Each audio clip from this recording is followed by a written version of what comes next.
morning, dear students. So today we are going to discuss about one of the most dangerous pollution, that is water pollution, and we are going to discuss about its control as well, because problems are there, but obviously there should be its solution with us.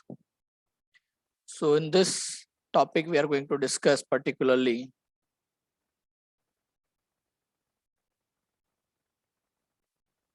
about types of the water pollution, how it is increasing day by day. So we know that domestic sewage means हमारा household जो waste water है वो, as well as industrial effluents मतलब industries में से जो waste water निकलता है, ये दोनों, they are being the one of the most prominent sources of the pollution, water pollution in general, you can say. So 0.1% impurities in water make domestic sewage unfit for human use. 0.1% impurities only, but it is coming from which source? That is from the domestic sewage, household purpose का जो हमारा water है, वहीं से ये 0.1% impurities आ रही है, and that is making it unfit for the human use because they include suspended solids. मतलब ऐसे solids के जो उसमें dissolve नहीं हो रहे, water में dissolve नहीं हो रहे, ऐसे कौन कौन से हो सकते हैं? तो sand, silt, clay, etc.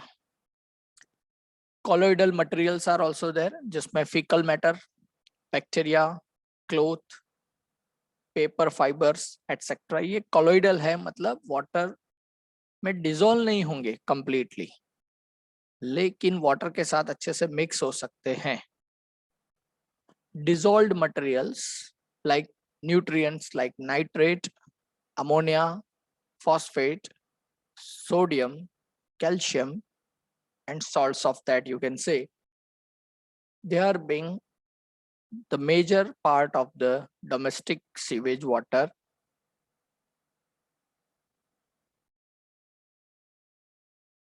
See the conditions of the sewage in India. And for your kind information, the governments are not only responsible for the scenario, okay, the citizens are also equally contributing this type of the conditions in India. So removal of the dissolved materials, organic compounds and toxic metal ions are most difficult. Okay, why? So जो भी dissolved है, okay, उसको आपको precipitate out करना पड़ेगा, and that's why it is being you can say tough. Organic compounds हैं जो dissolved हो चुके हैं, उसको भी आप easily eliminate नहीं कर सकते हैं, as well as toxic metal ions जो हैं, those are also difficult to deal with. Okay, जो undissolved है, suspended है, उसको तो हम सिर्फ grating, suspension, okay, sedimentation, ये जो methods है, simple physical methods, filtration and all this, okay, उसके through हम उसको eliminate कर सकते हैं. We have observed in chapter number 10, that is wastewater treatment plant. उसमें भी हमने इसको discuss किया हुआ है. So domestic sewage contains biodegradable organic matter.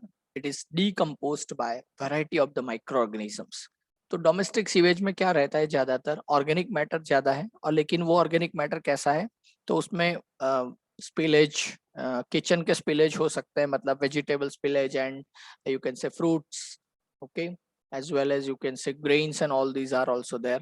Okay, तो ऐसे मटेरियल उसमें ज्यादा है, and this can be decomposed by microorganisms. ये एक एडवांटेज भी है, लेकिन इसका मतलब ये नहीं है कि आप उसको डिस्पोज करते रहो, उसको पॉल्यूट करते रहो. ओके, सो अल्टीमेटली क्या होता है, अगर ये organic matter which is biodegradable, इसको अगर माइक्रो ऑर्गेनिजम्स यूज कर रहे हैं, तो क्या कंडीशन क्रिएट हो रही है? तो उसको मेजर करने के लिए, उस कंडीशन को जस्टिफाई करने के लिए हमारे पास एक पैरामीटर है, that is called BOD, that is biochemical oxygen demand. ये क्या है? सो it is the amount of biodegradable organic matter in sewage water amount of biodegradable organic matter. Biodegradable organic matter का मतलब क्या है? जिसको कोई ना कोई ऑर्गेनिज्म डिग्रेड कर सकता है, कैटाबोलाइज कर सकता है। ओके, ऐसे ऑर्गेनिक मैटर अगर सीवेज में है, उसकी जो क्वांटिटी है, उस क्वांटिटी को हम मेजर करते हैं with respect to this terminology, that is biochemical oxygen demand. Okay, abbreviated form में इसको बीओडी कहा जाता है। डियर स्टूडेंट्स, ये एक इंपॉर्टेंट क्वेश्चन है, नीट में पूछा जा सकता है। नाउ सी, इसका यहाँ पे रिलेशन भी आपको दिखाया गया है, you can see over here. ये जो है particularly, this is the concentration of the dissolved oxygen in water, और ये है आपका डायरेक्शन ऑफ द फ्लो। अब यहाँ पे आप देखिए क्या हो रहा है।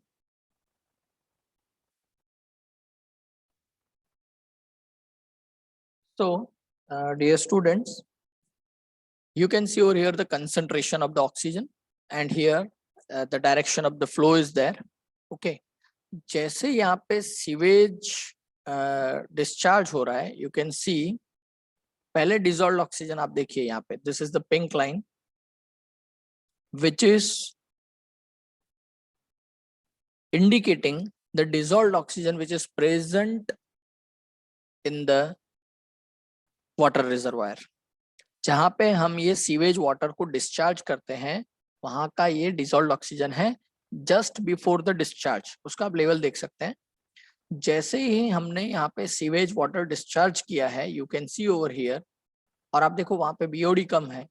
जैसे ही सीवेज वाटर हमने डिस्चार्ज किया, you can see over here biochemical oxygen demand बढ़ी है और डिसॉल्व्ड ऑक्सीजन कम हुआ है। अब ऐसा क्यों हुआ?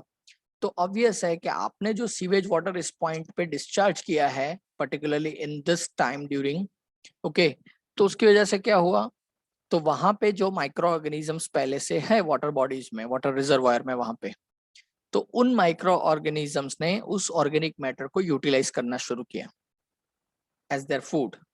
तो ऑब्वियस है कि अगर वो एज अ फूड उसको यूज कर रहे हैं, तो फिर वाटर में जो डिसॉल्व्ड ऑक्सीजन है उसको ही यूज करने वाला है। तो इसीलिए बायो केमिकल ऑक्सीजन डिमांड उनकी बढ़ रही है, बिकॉज ये एरोबिक रेस्पिरेशन करेंगे, ग्रोथ करेंगे, नंबर बढ़ाएंगे, मेटाबॉलिज्म करेंगे, उसके लिए ऑक्सीजन डिमांड बढ़ने वाली है। इसीलिए यहाँ पे बायोकेमिकल ऑक्सीजन डिमांड, और साथ में ऑक्सीजन यूटिलाइजेशन बढ़ रहा है, तो डिसॉल्व्ड ऑक्सीजन जो है वो कम हो रहा है। लेकिन जैसे जैसे ये ऑर्गेनिक मैटर कम होता जाएगा, आप देखो विद रिस्पेक्ट टू टाइम, ये डायरेक्शन ऑफ द फ्लो है, इसको आप टाइम स्केल भी कंसिडर कर सकते हैं। जैसे जैसे ऑर्गेनिक मैटर कम होता जाएगा, again this biochemical oxygen demand is going to be down, और उसी के साथ डिसॉल्व्ड ऑक्सीजन की कंसंट्रेशन वापस बढ़ना शुरू हो जाएगी। लेकिन ये जो पूरा फेज है, this is the critical phase. Okay, क्यों? तो इसका रीजन है कि यहाँ पे जो एक्वेटिक लाइफ होगी during this time frame, okay okay, during this time frame जो एक्वेटिक लाइफ है उसको बहुत ज्यादा डैमेज यहाँ पे बहुत ज्यादा होने वाला है। You can see over here, यहाँ पे लिखा हुआ भी है, fish kill and disappearance of the clean water organism. तो जो फ्रेश रिजर्वायर के जो ऑर्गेनिजम्स थे उनको ऑक्सीजन कम मिलेगा, फिशेस भी कील होने वाली है बहुत, और स्मॉल ऑर्गेनिजम्स भी कील हो जाएंगे, राइट। और जैसे जैसे फिर इस टाइम फ्रेम को हम आगे देख रहे हैं, तो फिर क्या हो रहा है? Reappearance of the clean water organism. लेकिन ड्यूरिंग दिस एंटायर टाइम ये पूरा इकोसिस्टम जो है, फ्रेश वाटर इकोसिस्टम, ये डैमेज हो रहा है। तो अब देखो, किसी पॉल्यूटेड वाटर को अगर आप ऐसे ही वाटर रिजर्वायर के अंदर ड्रेन कर रहे हैं, ओके, तो फिर ये कंडीशन वहां पे क्रिएट हो सकती है, एंड इट इज क्रिटिकल। ये बहुत इंपॉर्टेंट ग्राफ है, आपके लिए पूछा जाता है बार बार। और ऐसा ही एक और भी इश्यू है, you can see over here, हमने ऐसे बहुत सारे रिजर्वायर्स देखे हैं जहाँ पे है तो वाटर, लेकिन वो वाटर हमें ग्रीन दिखता है, उसके ऊपर फ्लोटिंग ग्रीनरी हमें दिखती है, that is nothing else but it is algal Bloom. क्या बोलेंगे उसको हम? Algal Bloom. So during biodegradation micro organisms consume oxygen, ये हमें पता है, okay? क्योंकि ऑक्सीजन एरोबिक रेस्पिरेशन करेंगे during this biodegradation process, it results in the sharp decline in dissolved oxygen, जो हमने लास्ट ग्राफ में भी देखा, This causes death of the organic organisms. Presence of more nutrients in water causes excess growth of the planktonic algae, that is called algal bloom. अगर आपके waste water में nutrient quantity ज्यादा है, organic matter ऐसा है which can be easily available nutrients for the micro organisms, तो उस particular nutrients को यूज करके ये ऑर्गेनिजम्स जो है ये अच्छे से ग्रो करते हैं। और पर्टिकुलरली ऑर्गेनिजम्स कौन होते हैं? They are the autotrophic organisms, और ये simplest autotrophic organism in the plant kingdom, that is algae. तो स्मॉल algae जो है प्लैंक्टोनिक algae, ओके, वो इसको यूज करते हैं न्यूट्रिएंट्स को in presence of the sunlight you can से, और फिर इसमें से इनकी ग्रोथ होती है और यहाँ पे नंबर्स बढ़ते जाएंगे। एंड दैट्स वाई पूरा जो सरफेस है लेक का, पॉन्ड का, या जो भी रिजर्वायर है वो पूरा ग्रीनरी से शेडेड हो जाता है। सो इट इम्पार्ट्स, अब इसका प्रॉब्लम क्या है? It imparts a distinct colour to the water bodies and deteriorates water quality resulting in the death of the fishes. क्यों? कि ये algal ब्लूम होगा तो अल्टीमेटली वो भी डिजोल्व्ड ऑक्सीजन ज्यादा से ज्यादा यूज करेंगे फॉर इट्स सर्वाइवल, तो उतना ही ऑक्सीजन जो एनिमल्स है उनको कम मिलने वाले हैं। ओके, सो दूसरा, कांस्टेंट ये सरफेस के ऊपर algae की जो लेयरिंग हो रही है उसकी वजह से प्रॉब्लम क्या होगा?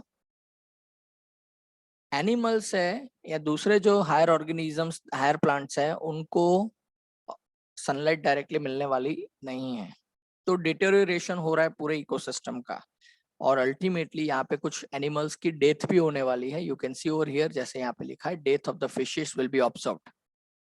सम bloom forming alga are extremely toxic to the human beings and animals. अब ये भी एक डेंजरस साइन है कि ये जो ब्लूम फॉर्मिंग algae है, मतलब ऐसी algae के जो ऐसे रैपिड ग्रोथ करती है, as a carpet growth you can say, okay, तो it is being toxic for the human as well as other animals.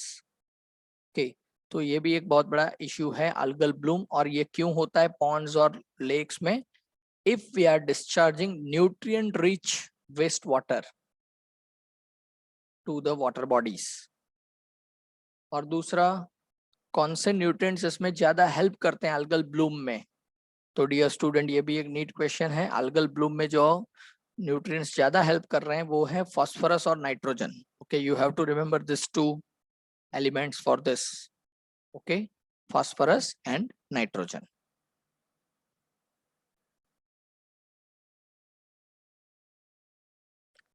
एक और वाटर पॉल्यूशन का इशू है, दैट इज वाटर हाइसिंथ। इसके बारे में आगे भी हमने डिस्कस किया हुआ है। Water hyacinth, that is Eichhornia crassipes, okay, it is the most problematic aquatic weed, और इसीलिए इसको नाम भी ऐसा ही दिया हुआ है, terror of Bengal.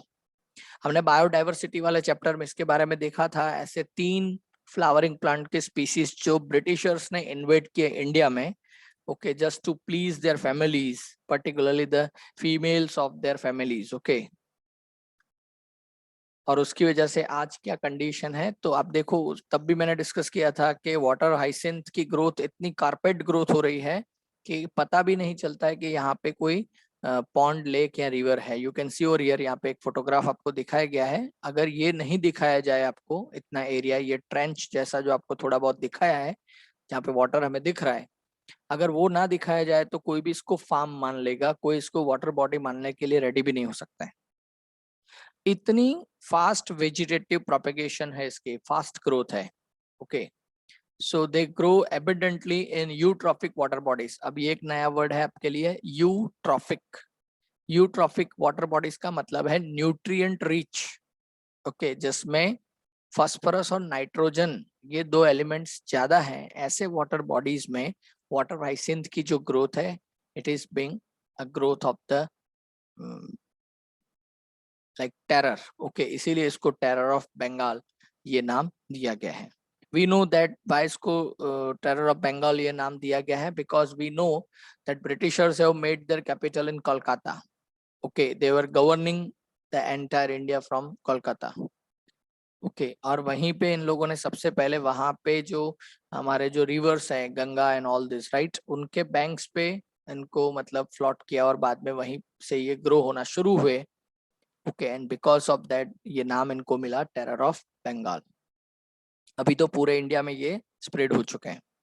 Sewage from homes and hospitals contain pathogens that cause dysentery, typhoid, jaundice, cholera etcetera. तो हमें पता है कि हमारे घर से भी जो सीवेज वाटर ड्रेन हो रहा है ओके तो उसमें फीकल मैटर भी हो सकता है, एज वेल एज हॉस्पिटल का जो सीवेज वाटर है उसमें भी पैथोजेंस हो सकता है और उसकी वजह से बहुत सारे food and water borne disease हो सकते हैं। अगर कोई पर्सन ऐसे कंटामिनेटेड वाटर को कंज्यूम कर रहा है, it is obviously going to cause this type of the disease. Industrial wastewater contains toxic substances like DDT, heavy metals, और heavy metals में भी आप देखिए mercury, cadmium, copper, lead, etc. तो ये सारे heavy metals हैं and organic compounds as well. तो सीवेज वाटर जो है उसमें आप देखो कि it depends on it's source. Hospital का सीवेज वाटर है तो उसमें अलग तरह का वेस्ट हो सकता है, हाउस होल्ड सीवेज वाटर है तो उसमें कुछ अलग तरह के मटेरियल हो सकते हैं, एग्रीकल्चर सीवेज वाटर है तो कुछ और इंडस्ट्री में depends on the types of the industries. तो इंडस्ट्रियल सीवेज वाटर जो उसमें ऐसे ऐसे कंपाउंड्स आपको देखने मिल सकते हैं like DDT, heavy metals that is mercury, cadmium, copper, lead, etc. and some organic compounds which are non degradable organic compounds. Okay, ऐसे भी उसके अंदर हो सकते हैं। अब इसका इम्पैक्ट क्या होता है, तो ये भी एक इम्पोर्टेंट क्वेश्चन और एक इम्पोर्टेंट सिनारियो आपके सामने आ रहा है and the condition is known as bio magnification, जिसको हम बायोलॉजिकल मैग्निफिकेशन भी कहते हैं।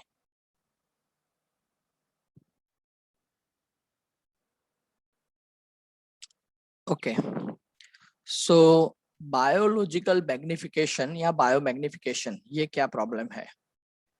मैग्निफिकेशन तो ये टर्म सभी को पता है, लेकिन बायो मैग्निफिकेशन का मतलब क्या है। सो it is the accumulation of toxicants, that is mercury, DDT, etc. at successive trophic levels of a food chain. Accumulation of toxicant, that is mercury, DDT, okay, ऐसे कुछ और कंपाउंड्स भी हो सकते हैं at successive trophic levels of the food chain. अब हमें पता है कि trophic level that is starting from the producer, herbivore, carnivore 1, carnivore 2, top carnivore, यहाँ तक ये फूड चेन का एस्टेब्लिशमेंट हमें पता है। तो जैसे जैसे ट्रॉफिक लेवल आगे बढ़ता जाएगा, मतलब as you are going to the higher trophic level, the concentration of this toxicants are going to increase. ऐसा कैसे हो सकता है वो समझते हैं हम। सो ऐसा प्रॉब्लम इसलिए हो रहा है, the organisms can not metabolise और excrete the toxicant, so it is passed on to the next trophic level. तो जो ऑर्गेनिजम्स हैं, चाहे वो प्रोड्यूसर्स हैं मतलब प्लांट्स से लेके हर्बीवर, कार्निवर, कोई भी हैं, okay, they are unable to metabolise और even to excrete this toxicants from their body. तो इसकी वजह से प्रॉब्लम क्या होगा, this toxicants are going to be passed on to the next trophic level. तो जैसे प्लांट में अगर डीडीटी एंटर हुआ, कहाँ से एंटर होगा, तो because DDT is used in agriculture practice और ये डीडीटी ऐसा कंपाउंड है विच इज अनडिग्रेडेबल, तो सॉइल में भी ये डिग्रेड नहीं होने वाला है, but it can enter into the plant body. अब देखो एक्सक्रीट नहीं कर सकते लेकिन एंट्री इसको अलाउड है, that is the biggest problem. So this plants are going to accumulate in their body, और ये जो प्लांट्स हैं, क्रॉप्स हैं या जो कोई भी है, ओके, अगर आप इसको फाइटोप्लैंक्टोन्स अभी कंसीडर कर रहे हैं, if we are observing the aquatic ecosystem, तो ये फाइटोप्लैंक्टोन्स उसको एक्यूमुलेट कर रहे हैं। इस फाइटोप्लैंक्टन को कौन खाने वाला है इन द फूड चेन, तो जू प्लैंक्टन। तो ऑब्वियसली ये ट्रांसफर होंगे along with the biomass to the zooplankton. फिर ये जो जू प्लैंक्टन है इसको कौन खाएंगे, तो स्मॉल फिशेस, तो उनके बॉडी में जाके ये एक्यूमुलेट होने वाला है। स्मॉल फिशेस में से लार्जर फिशेस में, और लार्जर फिशेस में से फिश ईटिंग बर्ड्स जो हैं उसमें ये आने वाला है। अब हर एक लेवल पे आप देखो डिस्ट्रीब्यूशन कम हो रहा है। यहाँ पे प्रोड्यूसर्स मिलियंस में थे, तो डीडीटी की जो कंसंट्रेशन है वो डिस्ट्रीब्यूट हो चुकी थी, लेकिन उससे कम यहाँ पे जू प्लैंक्टन्स हैं। तो ऑब्वियस है कि एक जू प्लैंक्टन ने 5-7 प्रोड्यूसर्स को खाया होगा मे बी, और ऐसे बहुत सारे thousands of the zoo plankton से उसको स्मॉल एक एक स्मॉल फिश खाती है। तो 1000 जू प्लैंक्टन में जितनी कंसंट्रेशन होनी चाहिए वो एक फिश में आ जाएगी। Whatever I am saying that is hypothetical, लेकिन concept is the same. Concept यही है। अब एक लार्ज फिश है वो 8-10 स्मॉल फिशेस को खाती है, तो 8-10 स्मॉल फिशेस में कितनी कंसंट्रेशन है वो सारी की सारी एक फिश में आएगी। इस एक से ज्यादा फिशेस को एक बर्ड खा रहा है। तो अल्टीमेटली आप देखो तो relative to their body volume, okay, relative to their body volume concentration increase होती जा रही है। आप देखो रिलेटिव कंसंट्रेशन इंक्रीज हो जा रही है with respect to their body volume. इसीलिए इसको हम बोल रहे हैं बायो मैग्निफिकेशन। एक्यूमुलेशन इंक्रीज हो रहा है at each successive trophic level. और ये ह्यूमन में भी एंट्री हो सकती है। अगर इन फिशेस को अगर ह्यूमन ने खाया है तो फिर क्या होगा? तो same DDT can enter into the human body. और dear students, for your kind information, ऐसा अभी हो रहा है। ओके, आप देखो यहाँ पे डीडीटी कंसंट्रेशन पार्ट्स पर मिलियन कैसे इंक्रीज हो रही है। तो यहाँ पे आप देख सकते हैं 0.0000003 पार्ट्स पर मिलियन से लेके वाटर बॉडी में इतनी कंसंट्रेशन थी, फिर जू प्लैंक्टन में आते आते ये फाइटोप्लैंक्टन में आता है 0.04 ppm। फिर आप आगे देखिए दैट स्मॉल फिशेस में आते ये 0.5 ppm, लार्ज फिशेस में आते आते ये 2 ppm, और स्प्रे करके जो बर्ड्स हैं फिश ईटिंग बर्ड, वहां उसके बॉडी में ये 25 ppm तक कंसंट्रेशन इंक्रीज हो रही है। That is biomagnification. So biomagnification of DDT in an aquatic food chain that we have observed right now. So water में DDT की concentration जो है वहां से लेके birds तक ये बहुत ज्यादा increase हो सकती है। So DDT disturbs calcium metabolism in birds. अब देखो birds में क्या impact हो रहा है। So DDT disturbs calcium metabolism in birds. Dear student, ये नीट question चल रहा है आपके लिए। Which causes thinning of egg shell and their premature breaking. Calcium का जो बर्ड्स के बॉडी में जो मेटाबॉलिज्म होना चाहिए उसको ये इंटरप्ट कर रहा है। कौन? डीडीटी। और उसकी वजह से क्या हो रहा है? हमें पता है कि कैल्शियस शेल्स होते हैं किसके? बर्ड्स के। ओके, तो ये कैल्शियस एग शेल्स जो हैं, ओके, बर्ड्स के, वो जो कैल्शियम का जो लेयर है एक शेल के ऊपर वो थीन हो जाता है, बिकॉज कैल्शियम बहुत कम एक्यूमुलेट हो रहा है बॉडी में because of the presence of DDT. अब थीन एग शेल रहेगा तो ऑब्वियसली उसकी वजह से क्या होगा? Premature breaking of the egg shells. और उसकी वजह से क्या होने वाला है? अभी फीटस जो है, ओके, यू कैन से, वो अभी रेडी भी नहीं हो रहा है टू बी हैच्ड, और उसके पहले ही एग जो है वो ब्रेक हो रहा है। तो उसकी वजह से क्या होगा? बर्ड पॉपुलेशन कम होने वाली है। सो it is causing decline in bird population. तो ये एक बहुत बड़ा इशू हो रहा है, और इसी के इम्पैक्ट ह्यूमन में भी हो रहा है। डीडीटी जो है वो हमारे लीवर में एक्यूमुलेट हो रहा है, लीवर टॉक्सिकेशन हो रहा है, हमारा लीवर जो है वो ठीक से काम नहीं कर सकता है, and slowly gradually this is happening.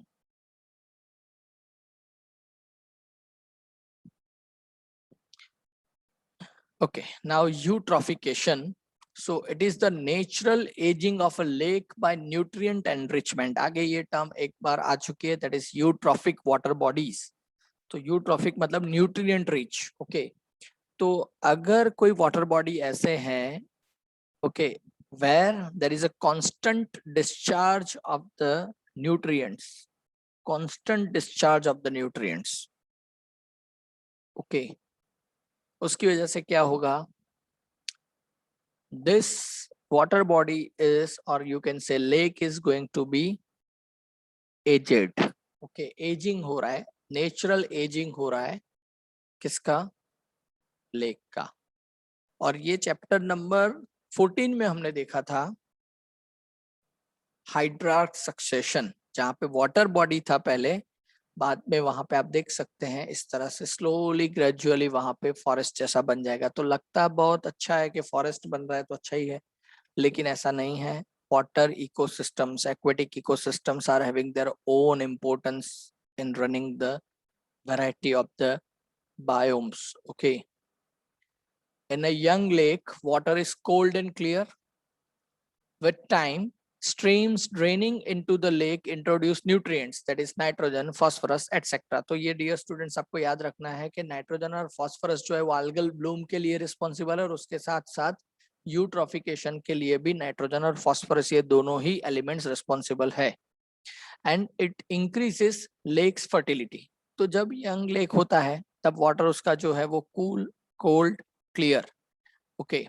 लेकिन जैसे जैसे उसमें ड्रेनिंग होगा वेस्ट वाटर का या न्यूट्रिएंट रिच वाटर का, ओके, हो सकता है कि in monsoon, okay, nutrient rich water is going to be flushed into the lake, और उसमें नाइट्रोजन फास्फोरस होगा।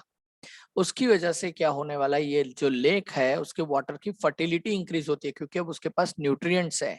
So now it can occupy number of the other organisms, और उसी में यहाँ पे प्रॉब्लम क्रिएट हो रही है। Okay. Thus, plants and animals grow rapidly, and organic remains are deposited on lake bottom.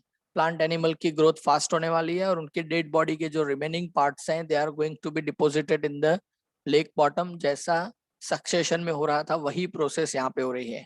So the lake grows shallower and warmer, and with warm water organisms. पूरा organisms की जो टाइप्स है वो change हो रही है। पहले क्या था, कोल्ड वाटर था, तो वहां पे ऐसे ऑर्गेनिज्म सर्वाइव कर सकते हैं which are viable in cold condition. लेकिन अब ये वाटर वार्म हो चुका है, शैलो वाटर वाला हो चुका है ये लेक, तो अब उसमें वार्म वाटर ऑर्गेनिजम्स जो है वो सर्वाइव करेंगे, कोल्ड वाटर वाले नहीं। Marsh plants take root in the shallows and fill in the original lake basin. Okay, तो marsh plants जो है मार्शी एरिया में होने वाले प्लांट्स ये क्या करते हैं, तो वहां पे रूटिंग प्रोसेस स्टार्ट करेंगे और जो लेक बेसिन है उसको फिलअप करने का काम करेंगे। Eventually the lake becomes land. अब चैप्टर नंबर 14 में इसको हमने पढ़ा था हाइड्रार्क सक्सेशन, उसी चीज को हम अलग वर्ड से पढ़ रहे हैं, दैट इज यूट्रॉफिकेशन। देखो यहाँ पे उसको पिक्चराइज किया गया है, nitrogen and phosphorus. Okay, nitrogen and phosphorus वाला जो वाटर है वो एंटर हो रहा है वाटर बॉडीज में, फिर सेडिमेंट्स जो है ऑर्गेनिज्म के वो सेटल डाउन हो रहे हैं टू द बेंथिक जोन, और वहां पे इनका डिकेइंग प्रोसेस हो रहा है, algal ब्लूम हो रहा है ऊपर, राइट। फिर ऐसे सेज ग्रास और ऐसे रूटिंग वाले जो प्लांट्स है, मार्श प्लांट्स जो है वो डेवलप होना शुरू कर रहे हैं। अल्टीमेटली पूरा का पूरा ये हैबिटेट ऐसा हो रहा है कि जो उसके जो नेटिव्स थे उसके लिए लायबल नहीं रहने वाला है, लेकिन दूसरे तरह के ऑर्गेनिज्म के लिए अब वहां पे कंडीशंस क्रिएट हो रही हैं। And this is the one of the biggest problem in water bodies right now, eutrophication. पूरा वाटर बॉडी लॉस हो जाता है because of the same thing.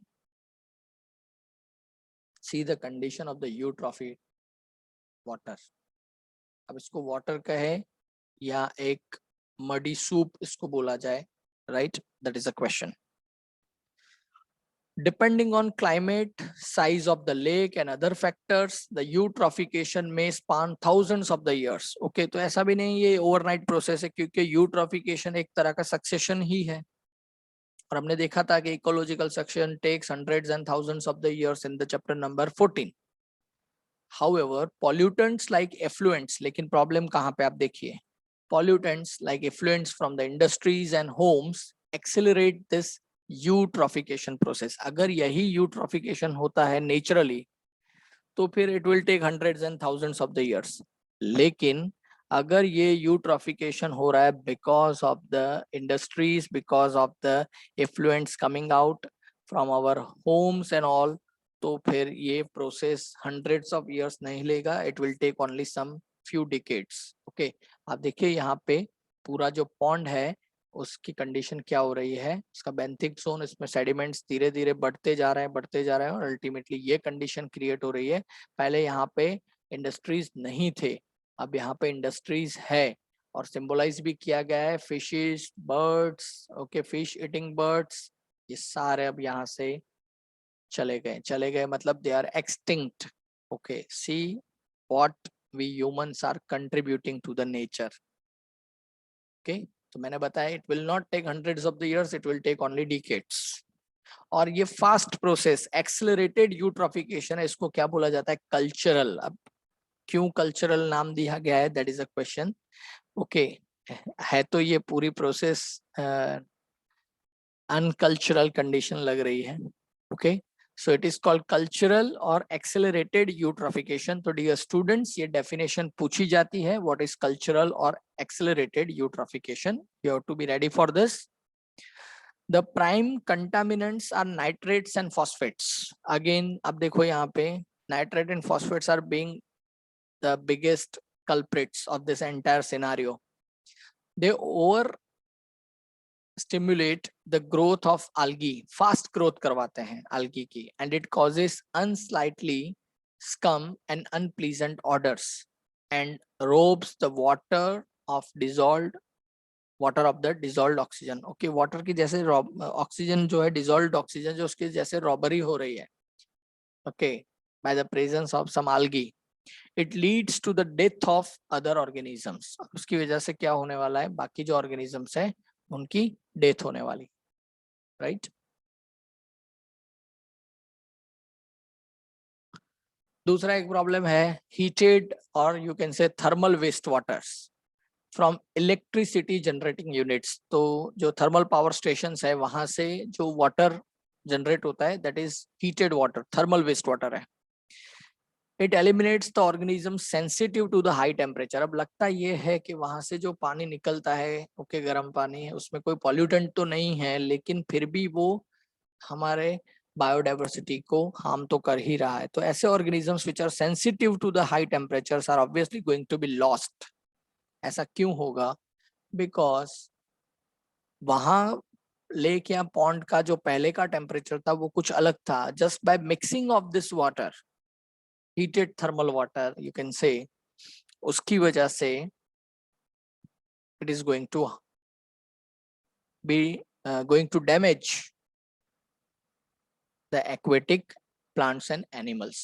Okay, so it may enhance the growth of some plants and fish in extremely cold areas. Okay, जहाँ पे बहुत cold condition है, जहाँ पे life बहुत इतना फ्लरिश नहीं कर रही, तो वहां पे थोड़ा वाटर अगर ऐसा थर्मल वाटर गया, अगर डिस्चार्ज किया गया, तो उसकी वजह से थोड़ा वाटर वार्म अप होने वाला है और उसकी वजह से it is going to support.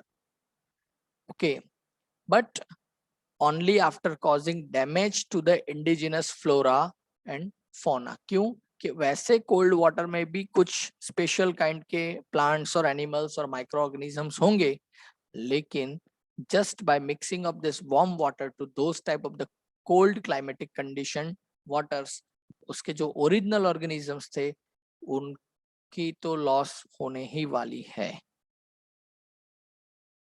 Right. सो ये फ्री ऑफ कॉस्ट कुछ नहीं होने वाला है। तो ऐसा एक आपके सामने एक केस स्टडी भी है, that is integrated waste water treatment. Okay, ऐसा एक case study Arcata Marsh interpretive center, okay, you can see over here. So integrated wastewater treatment में क्या है, it includes artificial and natural processes. हम क्या कर रहे हैं, वेस्ट वाटर ट्रीटमेंट करवा रहे हैं और उसमें आर्टिफिशियल मेथड्स भी यूज कर सकते हैं और नेचुरल प्रोसेसेस भी यूज कर सकते हैं। ऐसा एक एग्जांपल ऑलरेडी सेट है हमारे सामने। An example is the town of Arcata, that is northern coast of California. Okay, the town people and some biologists from the Humboldt State University created an integrated wastewater treatment process. तो आप देखो यहाँ पे you can say बहुत सारे project ऐसे होते हैं, PPP model, okay, that is public private partnership along with the government. तो यहाँ पे ऐसा ही हुआ। Okay, university, Humboldt state university के कुछ biologist, that is private, town people मतलब पब्लिक, और उसके साथ गवर्नमेंट ने भी वहां पे अपना जो रोल है वो परफॉर्म किया. And they have developed an entire process for the wastewater treatment in that particular आर्कटा zone. Okay आप देख सकते हैं यहाँ पे ये पूरा जो है दैट इज ये आर्कटा बे है, और ये पूरा वही जोन है जहाँ पे ये waste water treatment integrated management किया गया. नाउ प्रोजेक्ट क्या है आर्कटा का? The cleaning occurs in two stage. Okay, number one, sedimentation, filtering and chlorine treatment. सबसे पहले क्या कर रहे हैं? सेडिमेंटेशन करवा रहे हैं. तो जो सॉलिड वेस्ट होंगे अनडिजॉल्व्ड, ओके, सस्पेंडेड, वो वहां पे सेडिमेंट हो जाएंगे because of the sedimentation process as well as filtration process. और क्लोरीन की ट्रीटमेंट देंगे तो उसमें जो ऐसे ऑर्गेनिजम्स हैं उसके वेस्ट वाटर में जो भी ऐसे ऑर्गेनिजम्स आए हैं which are pathogens and all this, okay, वो वहां पे कील हो जाने वाला है. So after this remaining pollutants like dissolved heavy metals were removed using an innovative approach. Okay, तो इतना करने के बाद कुछ ऐसे heavy metals जो इस water में थे उसको भी remove किया गया using a new approach. Okay, तो उस नए approach में क्या develop किया गया? So biologists of the Humboldt State University developed a series of 6 connected marshes. Okay, 6 connected marshes over 60 hectares of the marshland. Marsh develop किए गए यहाँ पे. ओके, ऐसे आप देख सकते हैं पूरा अलग अलग लेक्स यहाँ पे आप देख सकते हैं. ऑक्सीडेशन पॉन्ड 1, 2, ये भी ऑक्सीडेशन पॉन्ड है, ये मार्श एरिया है. ऐसे 6 मार्श वहाँ पे ये आप देख सकते हैं. Salt marsh is also there. Okay, यहाँ पे आप देख सकते हैं रिस्टोर्ड सॉल्ट मार्श. ओके, तो ये Gearheart Marsh, Allen Marsh, okay, Hauser Marsh, ऐसे कुछ मार्श वहां पे डेवलप किए गए. Okay, over the 60 hectares of the marshland. appropriate plants, algae, fungi and bacteria were seeded into this area. Okay, और फिर क्या किया गया है? इसमें मिक्स किए गए कुछ प्लांट्स यहाँ पे ग्रो किए गए, algae यहाँ पे ग्रो की गई, फंजाई की ग्रोथ करवाई गई, और कुछ ऐसे बैक्टीरिया की ग्रोथ करवाई गई. यहाँ पे सीडेड वर्ड ऐसा लिखा है, मतलब इनकी ग्रोथ करवाई गई. बेनिफिट क्या हुआ? They neutralise, absorb and assimilate pollutants. ये सारे ऑर्गेनिजम्स ऐसे यहाँ पे इम्प्लांट किए गए which can assimilate the pollutants, जो pollutants को वहां से रिमूव कर सकते हैं और अपने में एब्जॉर्ब कर सकते हैं. ऐसे सारे ये प्लांट्स, algae, fungi और बैक्टीरिया वहां पे ग्रो किए गए. Thus, as the water flows through the marshes, it gets purified naturally. Okay, जैसे जैसे marshes में से वाटर फ्लो होगा वैसे वैसे ये वाटर जो है वो प्यूरिफाई होने वाला है. Okay, step by step manner में ये प्रोसेस होने वाली है. Marshes also constitute a sanctuary. क्यों? तो वहां पे आपने एक नए तरह के प्लांट्स, आल्गी, फंजाई, बैक्टीरिया उनको ग्रो किया है, और ग्रो होने के बाद वहां पे वाटर जो है वो आपका प्यूरिफाई भी हो रहा है. तो वहां पे एक नई एक वाइल्ड लाइफ सेंचुरी के जैसे डेवलप हो रहा है with a high level of the biodiversity in the form of the fishes, animals, birds. क्योंकि वहां पे ऐसा सब कुछ डेवलप होने के बाद नए नए ऑर्गेनिज्म आएंगे. Okay, and they will really like to stay there. Okay, तो उसकी वजह से एक नई वाइल्ड लाइफ सेंचुरी वहां पे डेवलप होना शुरू हो गई. तो अब देखो, वेस्ट वाटर सिर्फ उसको ट्रीट नहीं किया, लेकिन उसके साथ साथ वहां पे एक नया वाइल्ड लाइफ सेंचुरी डेवलप हुआ, और उसी में से इस प्रोजेक्ट को परमानेंट करने के लिए उन लोगों ने एक ग्रुप भी डेवलप किया. And the group is now known as Friends of Arcata Marsh. Okay, FOAM, ये फुल फॉर्म पूछा जाता है. Friends of Arcata Marsh is a citizens group of the for the upkeeping and safeguarding this project. अब देखो, citizen is important over here. यहाँ पे कहीं पे गवर्नमेंट नहीं है.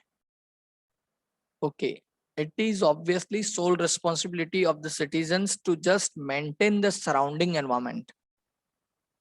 And what we are doing, we are every time depending and scolding the government.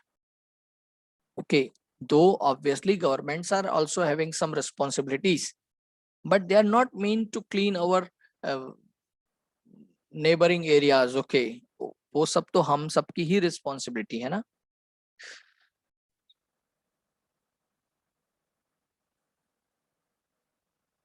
Not only in आर्कटा, लेकिन India में भी ऐसे कुछ प्रोजेक्ट्स हैं.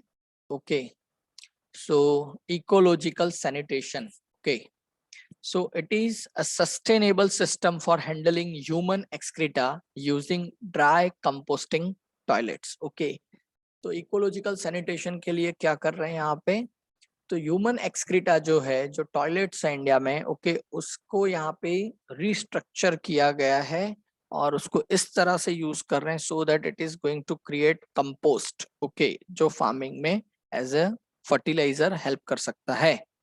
So this is a practical, hygienic, efficient and cost effective solution to human waste disposal. Okay, तो obviously यहाँ पे पूरा साइकिल दिखा गया है. ईट, एक्सक्रीट और टॉयलेट्स ऐसे डेवलप किए गए जिसमें से ये ड्राई कंपोस्ट करके देगा और ये कंपोस्ट जो है एक्सक्रीटा का, उसी को एग्रीकल्चर में यूज करके वेजिटेबल्स और क्रॉप्स वगैरह ग्रो हो सकते हैं. And that can again this vegetables, crops and all these things can be used. Okay, human excreta can be recycled into a resource as a natural fertilizer. It reduces the need for the chemical fertilizer. अब देखो यहाँ पे benefit कहाँ पे हो रहा है, एक तो केमिकल फर्टिलाइजर यूज नहीं करने पड़ रहे हैं या तो रिड्यूस करने पड़ रहे हैं. तो फार्मर्स की जो इकोनॉमी है, okay, farmers economy is going to be raised. Okay, उनको ज्यादा इकोनॉमिकल बेनिफिट होगा. दूसरा, इकोलॉजिकल को बेनिफिट भी हमें हो रहे हैं क्योंकि डीडीटी और ऐसे कुछ चीजें जो हैं या इनऑर्गेनिक फर्टिलाइजर्स हैं वो हमें यूज नहीं करने पड़ेंगे. अल्टीमेटली ये जो फर्टिलाइजर्स हैं, the synthetic chemical fertilisers, they are at long times they are obviously going to increase the infertility of the soil. Okay, infertility को इंक्रीज कर रहे हैं, right. So there are ecosan toilets in Kerala and Sri Lanka. तो ecosan toilets का आप यहाँ पे देख सकते हैं. नाउ अ डेज ऐसे टॉयलेट्स पूरे इंडिया में हमें मिल सकते हैं and they are just ready to be installed. Okay, बहुत सारे फॉर्म्स इसको बना रहे हैं. Okay, and now there is an awareness drive. Okay, और लोग इसको यूटिलाइज भी कर रहे हैं. ओके, सो केरला और श्रीलंका में तो बहुत पहले शुरू हो चुका था, लेकिन right now in entire country इस तरह के जो टॉयलेट्स हैं वो अभी यूज हो रहे हैं, right. Even Indian railways are also using the bio toilet concept. Okay, वो भी इसी कंसेप्ट पे काम कर रहे हैं क्योंकि हमें पता है India is having the largest network of the railways. crores of people are traveling through the trains and they are using the toilets of the trains.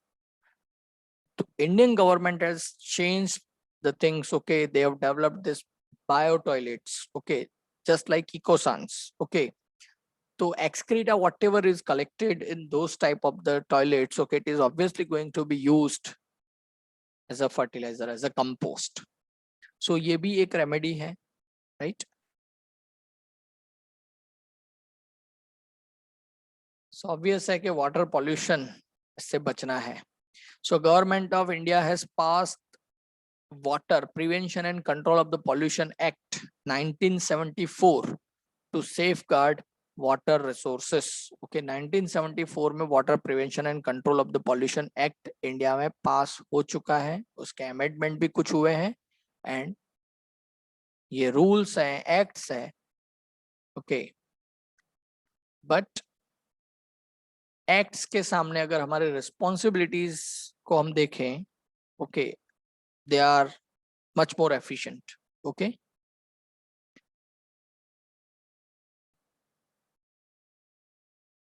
so dear students, today we have completed with wastewater treatment. Okay,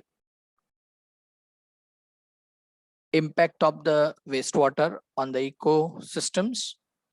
Okay, as well as on the human health, as well as also we have studied some concepts for treatment of this type of the wastewater. In next lecture we will be discussing one more concept of environmental issues. Okay, for today I am ending this session right now. Dear students, if you are having any doubt, any queries or questions, you can call me, you can WhatsApp me. Okay. Till then, stay safe. Have a nice day.